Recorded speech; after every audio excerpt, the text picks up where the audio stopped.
Quantifying your strategy's downside is an essential part of responsible trading.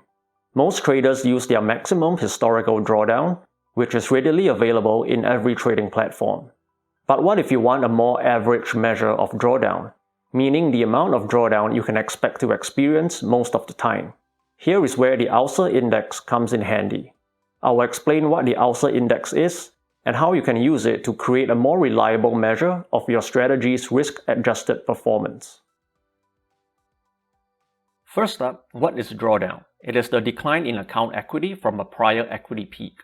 For example, if your peak equity is $5,000 and your current equity is $4,000, you have a $1,000 drawdown.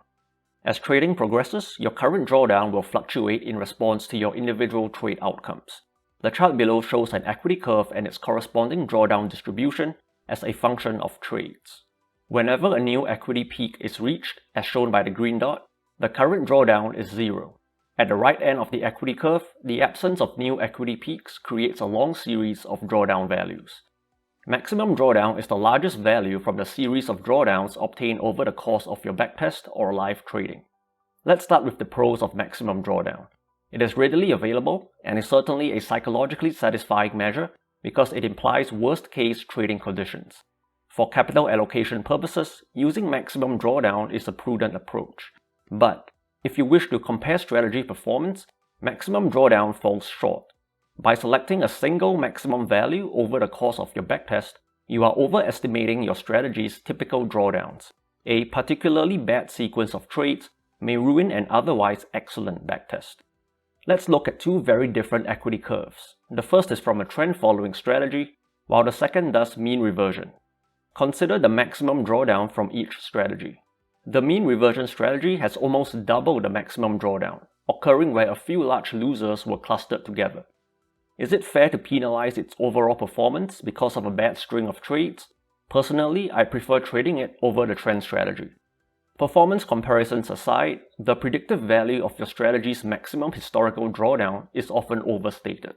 Drawdown is a consequence of the magnitude of your losing trades, as well as the sequence of losing trades. If your backtest contains a large number of trades, you may have a reliable estimate of the size of your average losing trade.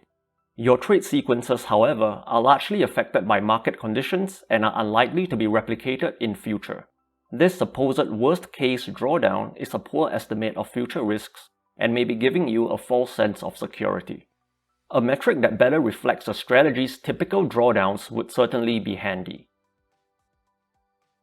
The Ulcer Index was developed by Peter Martin in 1987 to circumvent some of the limitations of using standard deviation to measure risk. It is mathematically defined as the root mean square of the drawdowns after each trade. Here's how you calculate the Ulcer Index. Using your trade history, obtain the drawdown after each trade. Next, you square each drawdown value, then calculate the average squared drawdown by summing up all the values and dividing by the number of trades. Finally, you take the square root of the average squared drawdown. This squaring of drawdowns gives higher weighting to the large values. This makes perfect sense, since the large drawdowns tend to cause stress and ulcers, hence the name Ulcer Index. The Ulcer Index has two benefits. It gives a good estimation of your strategy's typical drawdowns, since the drawdown after every trade is used in the calculation. And secondly, because of the squaring effect, it is a conservative measure of risk. So let's apply the Ulcer Index to the same two strategies and see how it stacks up against the maximum drawdown. Overall, the mean reversion strategy still fares worse, but the difference in performance is smaller because the mean reversion strategy has performed consistently over most of the backtest. Returns and risk should always be evaluated in tandem. Now that the Ulcer Index gives you a measure of your average drawdowns, you need to pair it with a measure of your average returns. I like to keep it simple here and use the annual rate of return. So your performance metric will be the annual rate of return divided by the Ulcer Index. You are probably wondering how this compares to the very common return over maximum drawdown metric. Apart from the more reliable measure of drawdowns for the reasons mentioned previously, this metric removes the bias towards longer backtests, which tend to produce larger returns. You can use this robust performance metric to rank the performance of different strategies and markets. Your final choice of drawdown metric will depend on your personal preferences.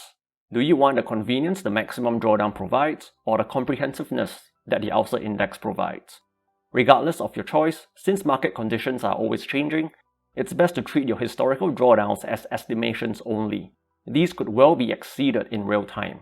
To be best prepared for this, be conservative with your position sizing and have a plan to remove underperforming strategies. Be sure to like, comment, and subscribe, and stay tuned for more trading tips.